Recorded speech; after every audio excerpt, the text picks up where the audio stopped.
Hello everyone.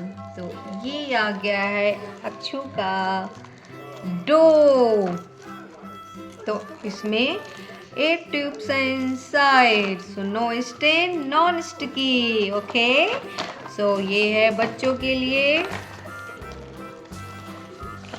तो ये है अक्षु का डो। अक्षु कर रहा है इसको अनबॉक्स। हाँ, आप मुझे बताओ, tell me all the colours name now.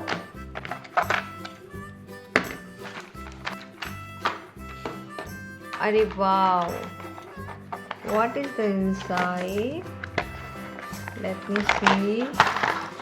Okay, you got the images. Beautiful images is here. Okay, so you can make accordingly. See? And ये framings, ये butterfly, ये fish. Orange, blue, yellow, green, purple. Yes.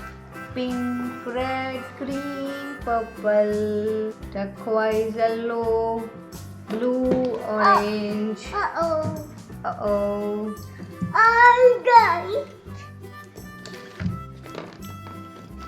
ये है इसमें knife, और इससे आप करेंगे डो को शेप मिलाने के लिए हेल्प करेगा।